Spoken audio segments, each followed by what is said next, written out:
Voilà, bonjour. Bonjour à toutes et bonjour à tous. Nous nous retrouvons aujourd'hui pour parler du livre publié aux éditions Stylus au début de l'année 2025, Psychanalyse et psychiatrie encore. Alors, je vais commencer par une brève présentation de cet ouvrage.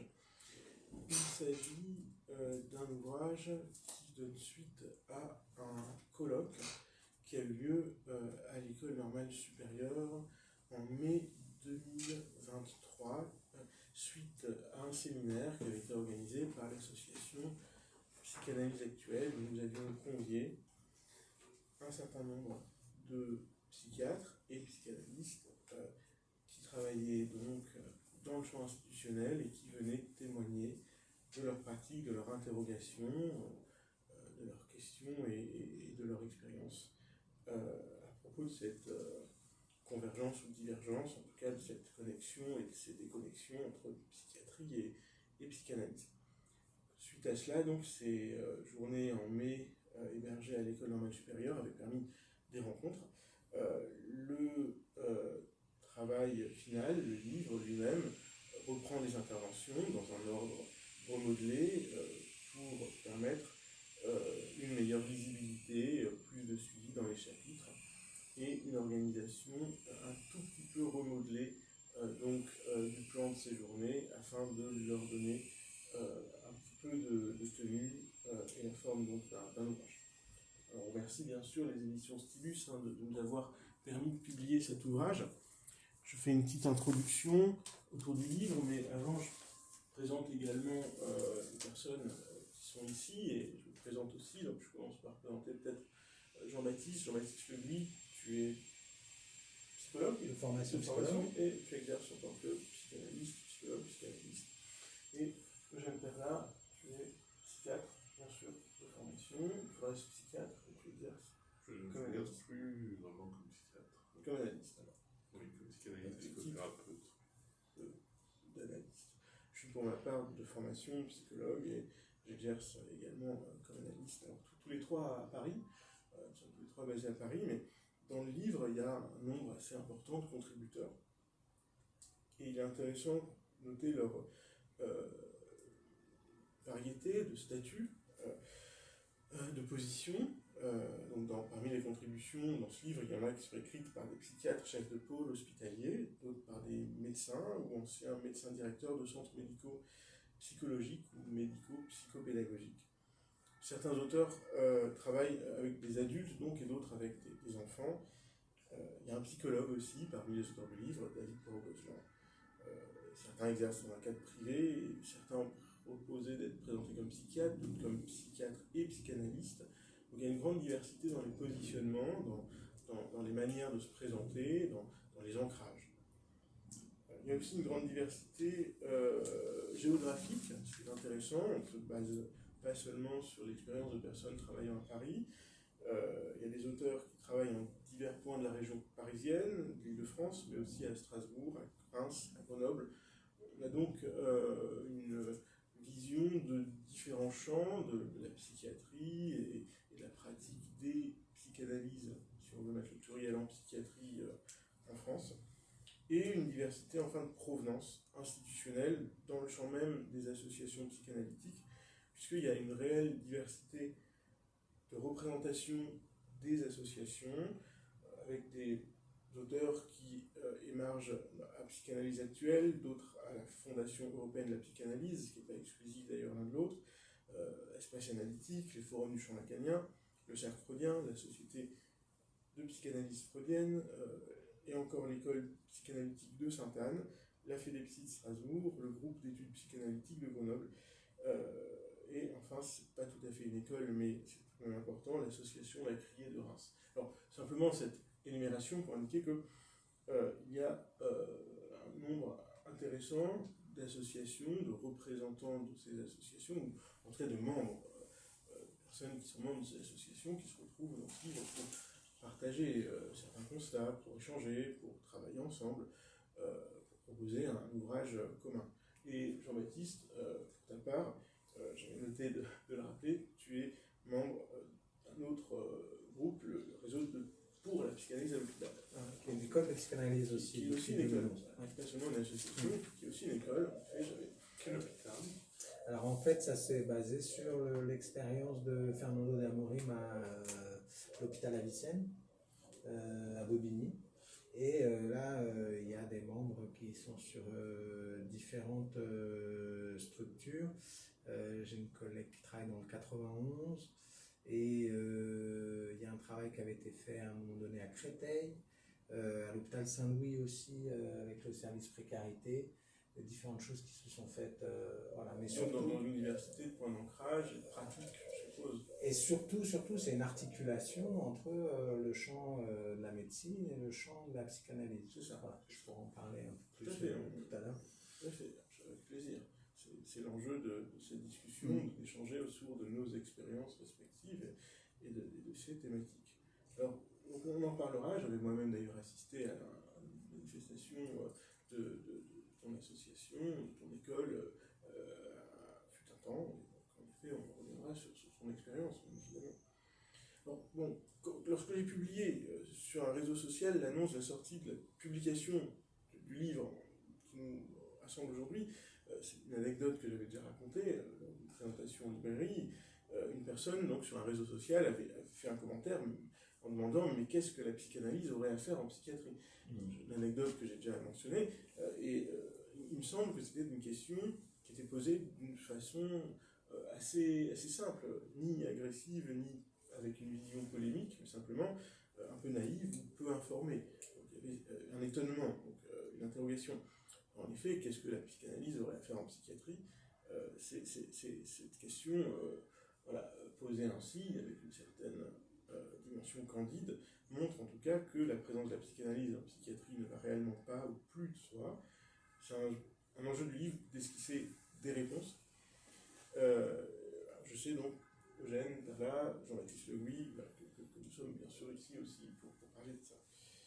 Avant de vous donner la parole brièvement, je reviens sur quelques fils rouges du livre.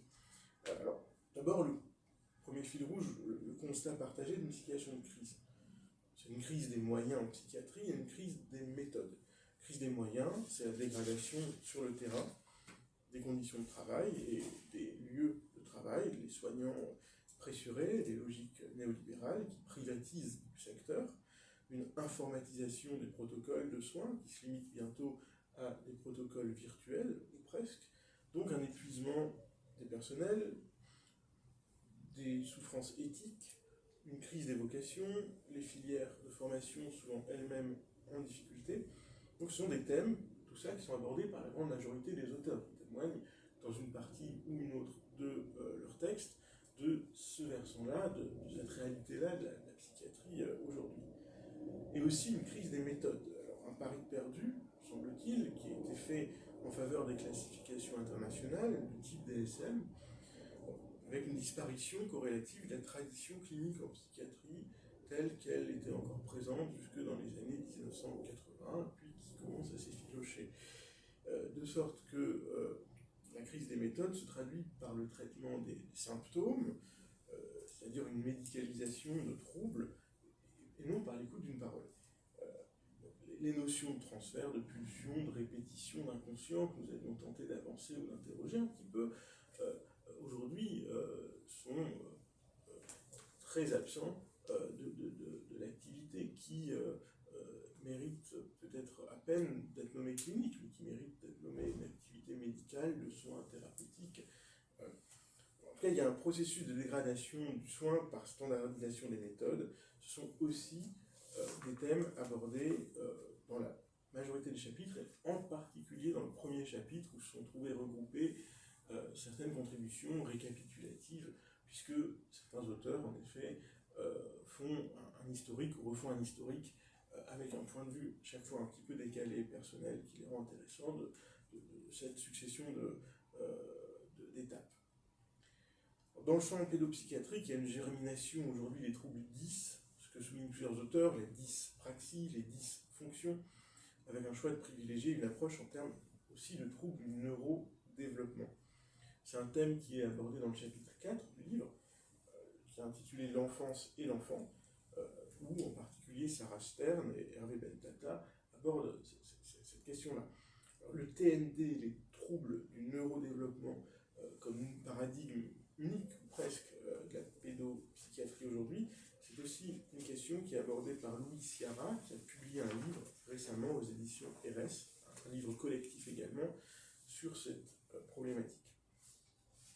D'où une interrogation dans le 3e chapitre du livre sur les pertes, les ruptures, les dissociations, les malentendus, les objections de la psychanalyse à une psychiatrie qui semble avoir à certains égards perdu une boussole. Donc un 3e chapitre où néanmoins on insiste aussi sur l'idée qu'il ne s'agit pas de céder à un déclinisme ni de la psychiatrie ni de la psychanalyse, mais bien de tenter de trouver des ressources. Donc, sans récuser les bienfaits de certains apports médicaux, ce livre révèle une multiplicité, une multitude de ressources déployées par celles et ceux qu'un référentiel psychanalytique continue d'orienter. Au fil de la lecture, on découvre une foule d'inventions, des idées, des dispositifs, sous-tendus par un désir de perpétuer l'écoute pour préserver la dignité de l'activité clinique. C'est ce qui ressort du livre, je crois, ce qui en constitue le cœur. Il y a des ressources pour se positionner entre psychiatrie et psychanalyse. Ni tout à fait psychiatre, pour ceux qu'ils sont, ni tout à fait psychanalyste, bien sûr, dans l'institution. Quelque chose qu'explicite Martin Roth dans son intervention écrite. Patrick Chenler indique qu'il pense faire passer la psychanalyse en contrebande. Guy Dana théorise une refondation possible de la psychiatrie à travers des notions de traduction et de traductibilité. David Poirot-Gozlan propose l'exercice d'une forme de résistance. Nicolas Dissez et David Lemler, chacun à leur manière, essayent de réhabiliter le symptôme et accueillir la folie singulière. Et Marie Slin continue de poser des questions, y compris sur des thèmes difficiles, polémiques, par exemple la transition de genre. Un dernier temps est celui de la culture, que l'on peut mobiliser, les ressources présentes dans la culture, non comme produit de consommation, mais comme moyen de célébrer ce qui humanise le soin en psychiatrie. C'est ce que propose le chapitre consacré au film documentaire Sur l'Adamant de Nicolas Philibert, le dernier chapitre de l'ouvrage, à propos donc de ce film documentaire qui a reçu un prix à la Berlinale voici 2 ans. Il semble que, d'une certaine façon, on peut se réjouir de la vitalité des engagements. C'est le constat qui sera, je l'espère, partagé par les lecteurs du livre, par ceux qui auront à cœur de le découvrir. Et après ce tour d'horizon, il est plus que temps pour moi de passer la parole à Eugène Perlat et Jean-Baptiste Lebuy. Donc, en reprenant cette question volontairement un peu naïve, pourquoi pas, quand j'ai mentionné plus haut, qu'est-ce que la psychanalyse aurait à faire en psychiatrie, mais en partant de votre expérience, Jean-Baptiste, Eugène, voilà, quelle est votre expérience, Jean-Baptiste, pour le réseau pour la psychanalyse à l'hôpital, Eugène, ton expérience de psychiatre, passée et présente, formation, contexte de formation et suite. Messieurs, voilà, Je te laisse. Déjà, je trouvais le livre, il faut en dire un mot, tout à fait intéressant et tout à fait riche, plein d'éléments de réflexion, divers et variés, comme tu l'as très bien présenté. Pour ce qui concerne le réseau pour la psychanalyse à l'hôpital, je pense que le point essentiel qui a été proposé, théorisé par Fernando de Amorim, c'est l'idée de mettre en place une clinique du partenariat. C'était qui est d'un côté le champ médical, de l'autre le champ psychanalytique, et comment les deux peuvent s'articuler concrètement. D'abord dans une expérience avec des maladies organiques, en s'appuyant sur une phrase de Lacan qui dit que quand on est en psychanalyse, on tombe moins malade. Donc comment prendre ça au sérieux et proposer un dispositif qui favorise l'articulation de la prise en charge d'un point de vue médical d'un côté, avec chirurgie si besoin, avec plus de médicaments, etc. Mais comment articuler ça au champ psychanalytique. Il y a la possibilité pour les malades, les patients, de rencontrer un psychanalyste. Donc c'est comme ça que s'est originée l'expérience où lui allait à l'hôpital dans un premier temps pour rencontrer des patients, mais dans une démarche autre que celle de la psychosomatique ou des limites qu'on voit au dispositif des psychologues à l'hôpital. Il y a quelque chose qui est limité de ce point de vue. Oui, parce que les psychologues à l'hôpital aujourd'hui disposent de d'espace autour d'eux pour travailler, métaphoriquement aussi bien que d'ailleurs très matériellement et concrètement. Et je pense que de la même manière, on pourrait se poser la question, et moi c'est mon point de vue par rapport à la lecture de cet ouvrage et ma réflexion aujourd'hui, sur l'articulation qui pourrait se faire dans une clinique du partenariat entre le champ de la psychiatrie, je dirais, et avec des psychanalystes en ville. Comment ça pourrait se travailler? Parce qu'on voit bien que la crise dont tu parles des méthodes, elle est aussi une crise économique, et qu'il y a aussi des problématiques très concrètes en termes de personnel, en termes de possibilité de recevoir des patients, de débordements, de listes d'attente qui sont extrêmement longues. On a quand même régulièrement, alors je pense que pour les adultes à Paris, en région parisienne, on a avant un premier entretien, il peut y avoir 1 mois, 2 mois, 3 mois. Il y a dans pédopsychiatrie, dans certaines régions, ça n'a plus de sens. Il y a des endroits où les listes d'attente, c'est 1 année. Quel sens ça a quand un enfant de 6 ans, par exemple, manifeste de la souffrance, des difficultés, et qu'on ne peut le recevoir qu'1 an plus tard? Oui, alors la difficulté, c'est bien sûr que d'un côté, on a ces envies on va dire, de revendication de moyens, et en revanche, hélas, on pourrait dire, si on se focalise sur ces revendications de moyens, on garde l'esprit parfois trop préoccupé pour ensuite réussir à entendre aussi la parole des patients. Et ça, c'est la souffrance éthique dont je parlais un petit peu aussi dans mon introduction, c'est-à-dire que bien évidemment, il faut réussir à faire abstraction quelque part de ces difficultés du cadre pour proposer une clinique, une écoute un peu de qualité.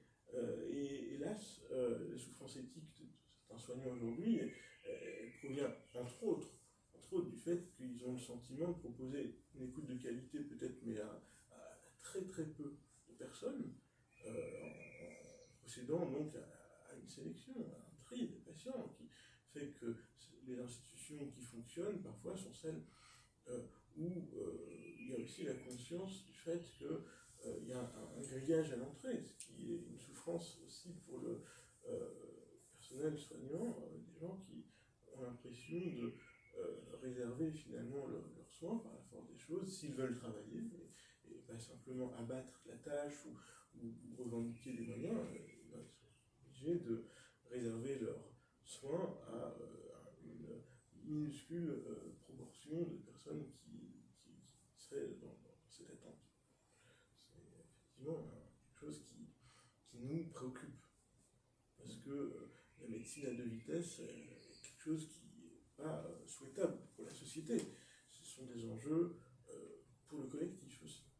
Alors, Eugène, peut-être par rapport à ton expérience de psychiatre, avant ou d'analyste, bien sûr. Merci pour ta présentation, Benjamin. Déjà, beaucoup de choses ont été dites.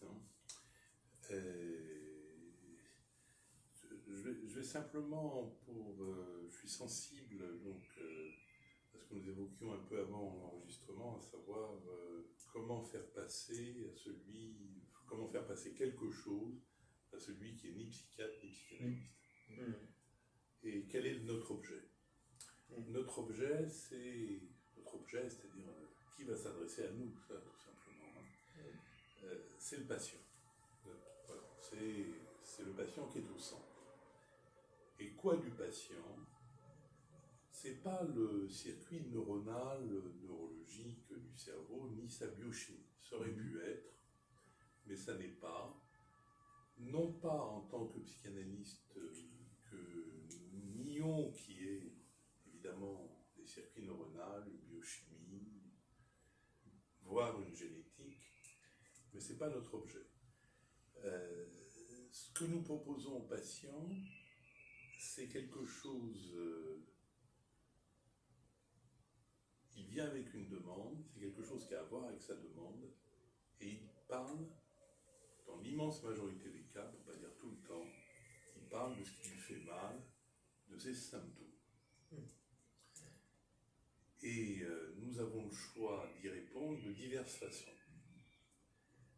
Soit il s'agit de quelqu'un qui passe un moment difficile, dépressif, d'angoisse, et que sa demande est une demande médicamenteuse qu'il est parce que coincé entre son travail, sa famille, etc.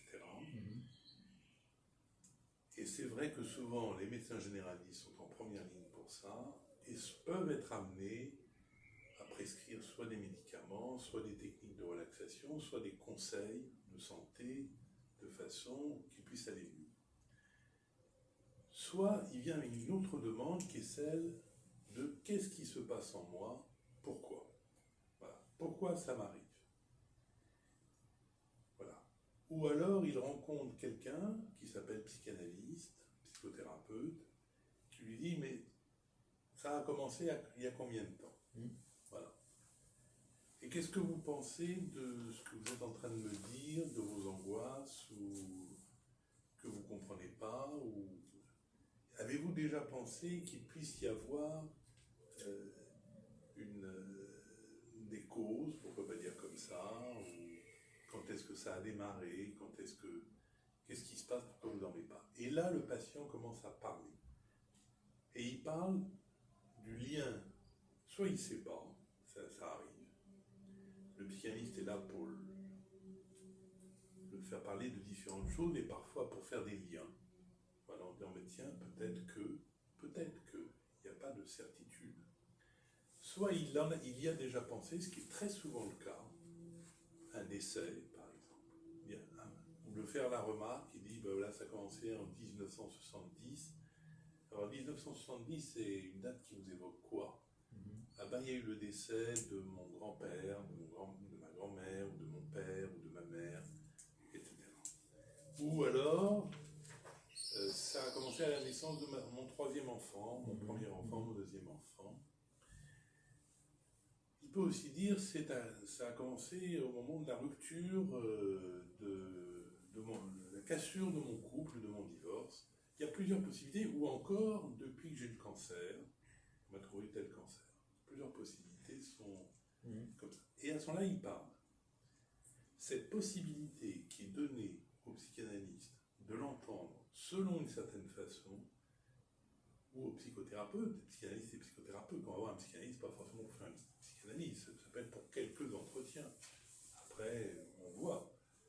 Cette possibilité qu'il y a de dire quelque chose de soi, qui au départ, nous on appelle ça un symptôme, qui au départ comme ça quelque chose, une plainte, et on arrive à parler de soi et à faire des connexions que c'est peut-être pas étranger à soi, et bien ça, c'est inouï, c'est extraordinaire, et quand il y a un patient qui arrive à parler de ça, eh ben, il sort de l'entretien en disant « je ne m'attendais pas à dire ça », ou il revient pour continuer à parler, ou il ne revient pas, parce que ça lui a fait trop peur, c'est aussi une possibilité. C'est aussi une possibilité. Voilà.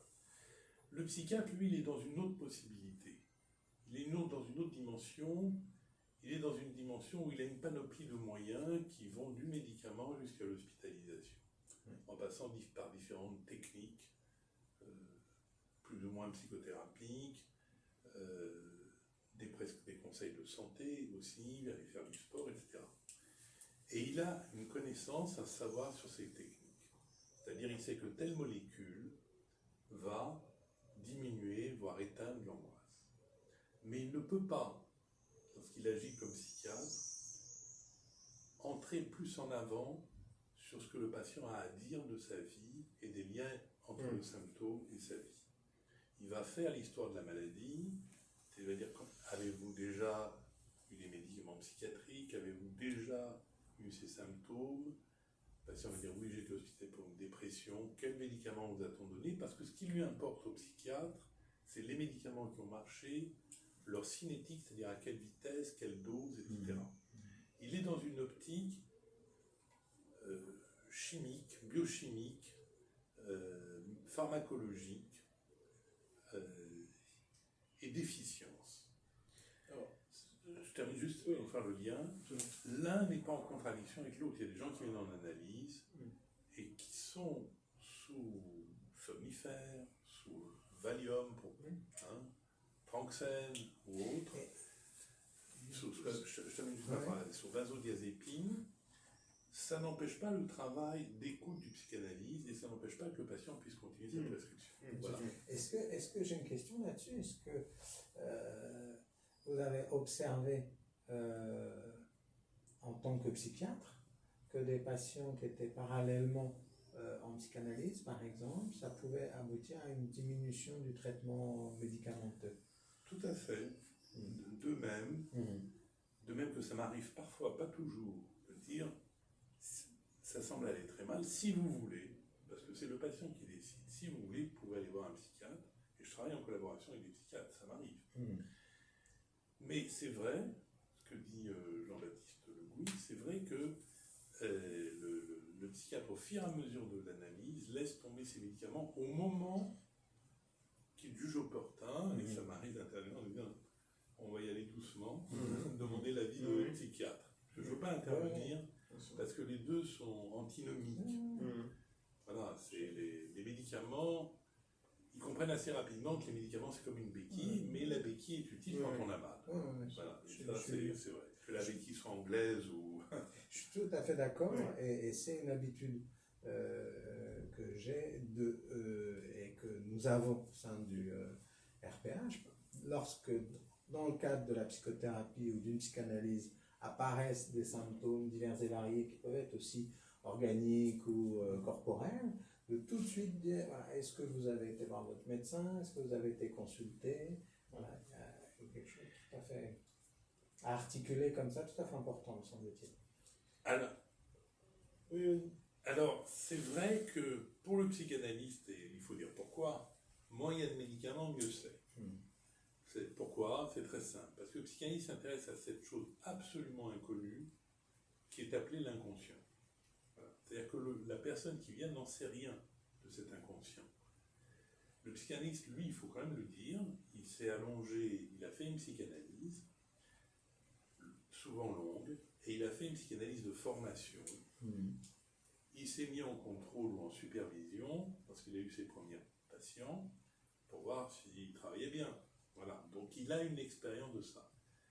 L'inconscient, et là on doit parler de Freud, contemporain de Charcot, qui devant les crises des malades de Charcot dit, et devant le désarroi des neurologues qui trouvent qu'il n'y a aucune lésion des nerfs qui explique les grandes crises d'hystérie, des malades qui se tordent dans tous les sens, qui ont des attitudes extrêmement bizarres, et ça cède brutalement avec perte d'urine ou pas d'ailleurs.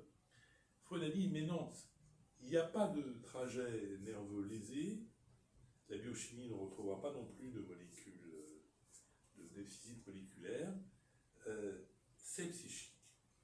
Et ça, le psychisme, ça veut dire, c'est proche de psychologique, et le psychisme, c'est pas psychologique, parce que psychisme, c'est inconscient.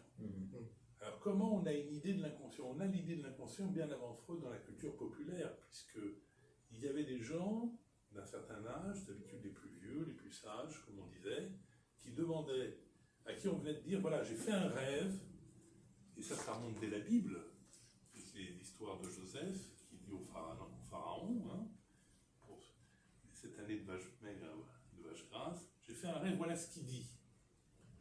Et il demandait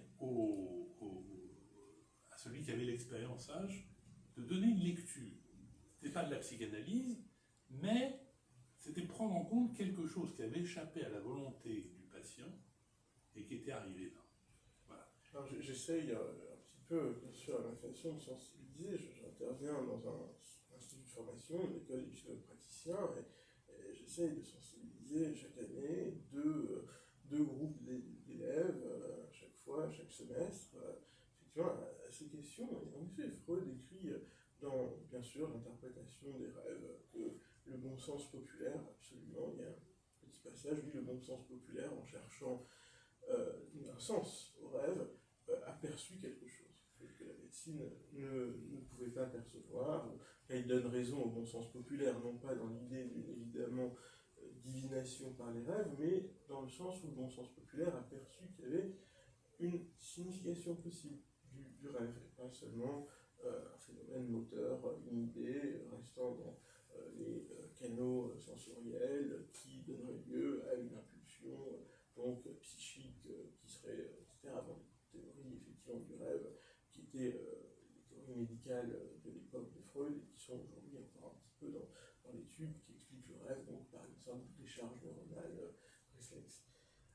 Je veux simplement indiquer qu'on est au cœur vraiment de ce que travaille ce livre, ce travaillait déjà les événements qui avaient donné lieu à ce livre. Ensuite, donc le séminaire 2022-2023, la psychanalyse actuelle, puis les journées de mai 2023, puisque dans l'argumentaire du colloque de mai 2023, ce sont les questions que nous posions, l'argumentaire de ce colloque, de ces journées de 2023 en mai, qui est présent dans l'introduction du livre, où voilà, vous posez la question, est-ce que l'objet psychique existe? Et quel objet psychique?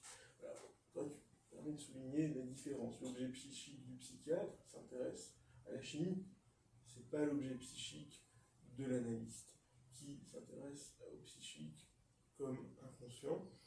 Et c'est là où on se demandait s'il y a de la place en clinique, pour de la clinique tout simplement, étayée sur des repères théoriques dans l'institution, tels que le transfert, la répétition, les pulsions, l'inconscient, sans que ça soit des gros mots, ni que la notion de passage à l'acte soit réduite à sa dimension tout à fait criminologique, ni voilà, que les pulsions soient vraiment limitées à une définition qui la caricature en faisant une mécanique pure.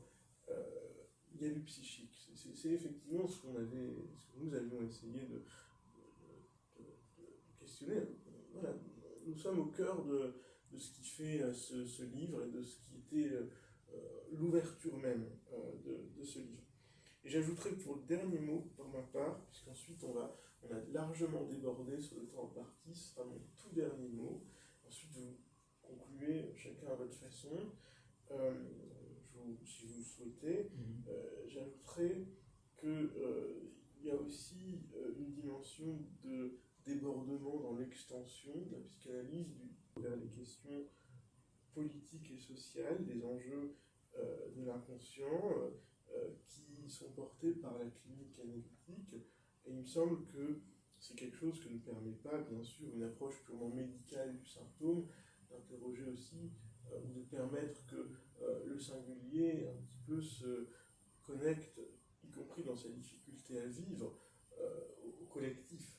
Alors ça, on ne peut plus beaucoup l'exprimer par des canaux officiels de la psychiatrie, réservés à des experts évaluateurs, à des chefs chimistes ou à des techniciens de dispositifs, mais il y a une poignée d'auteurs qui le disent et qui en restent conscients, parmi ceux qui ont contribué au livre et aussi parmi d'autres auteurs, que la psychiatrie, si c'est une clinique, c'est pas que de la psychiatrie, c'est aussi un apport vers le champ du collectif. C'est très difficile, devenu très difficile dans le champ institutionnel de montrer cette transversalité. Ça fait peut-être très peur aussi aux personnes soignantes de se dire que leur pratique pourrait avoir un écho plus large dans du collectif, dans du social. Et pourtant, c'est ce qui permet aussi à la psychanalyse, décrite aujourd'hui parfois comme une pratique bourgeoise, d'être vraiment, bien souvent, lorsqu'elle est elle-même tout le contraire, c'est quelque chose qui en fait va dans le sens plutôt d'une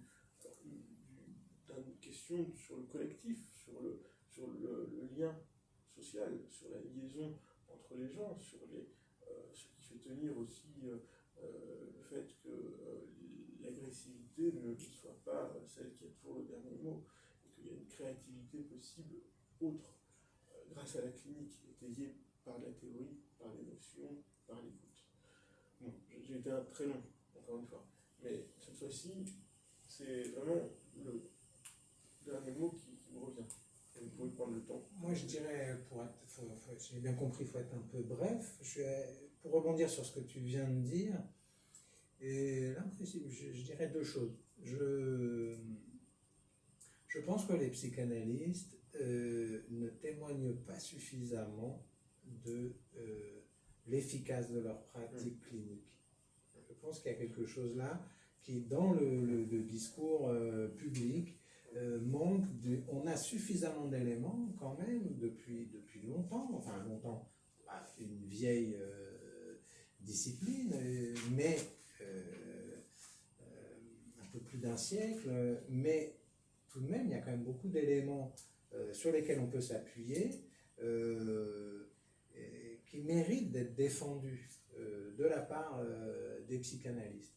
Et dans le social, par exemple, la difficulté pour moi, c'est qu'il faut, pour faire ça, s'appuyer sur notre clinique. Alors, tout en respectant évidemment le secret professionnel auquel on est tenu, etc., bien sûr. Mais je pense qu'il y a des dévoiements, par exemple, par moment où moi, il m'est arrivé de lire des articles de psychanalystes qui parlent, ou d'analystes qui parlent de la santé mentale de nos hommes politiques, etc. etc.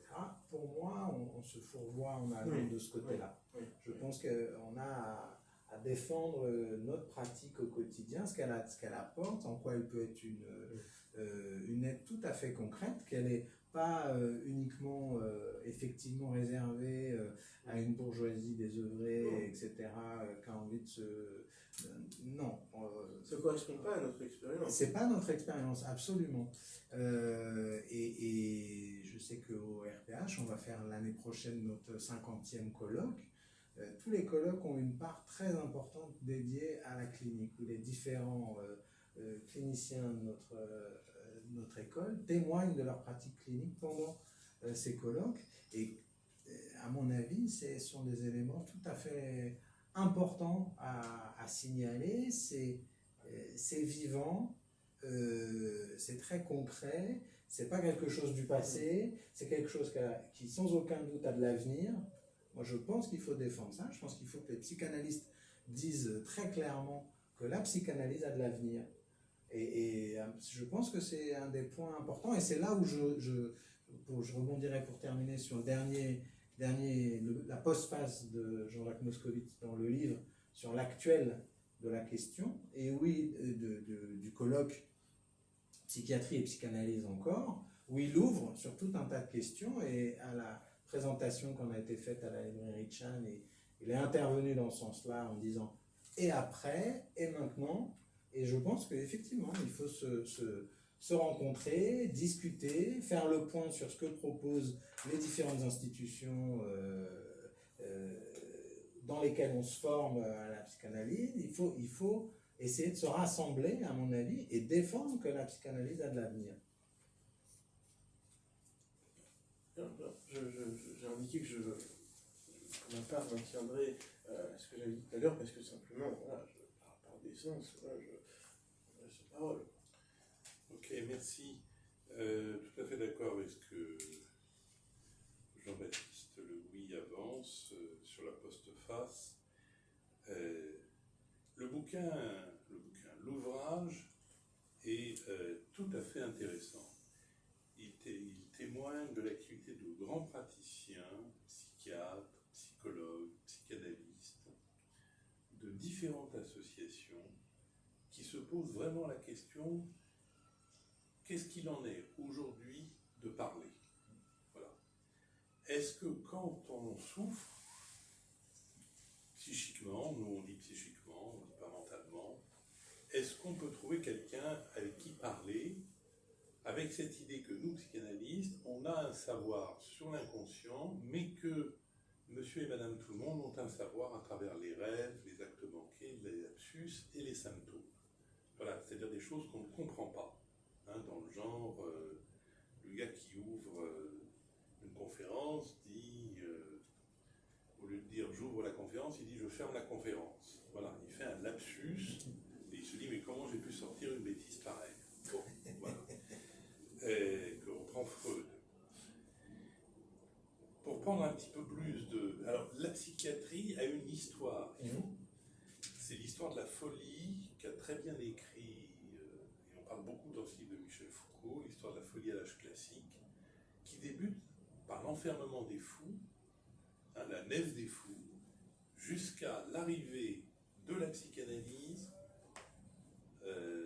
et du Largactil, qui est un médicament qui a beaucoup aidé les psychiatres parce qu'il a diminué le niveau des comportements agressifs et violents de la part des patients et qui a permis de travailler avec ceux qui étaient en difficulté importante, qui présentaient par exemple un délire, etc. Les gens qui viennent nous voir ont souvent cette peur d'être fous, de ne pas être normal. Les psychanalystes se sont intéressés aussi bien à la folie qu'on rencontre dans les hôpitaux psychiatriques pour des patients hospitalisés depuis longtemps, que la folie entre guillemets, est-ce que je suis normal de penser ça? La question qui se pose, c'est est-ce que ça a un sens? Est-ce que ça fait partie de l'humain? Oui, ça a un sens, ça a des sens, ça ne tombe pas du ciel, et ça fait partie de l'humain. Voilà.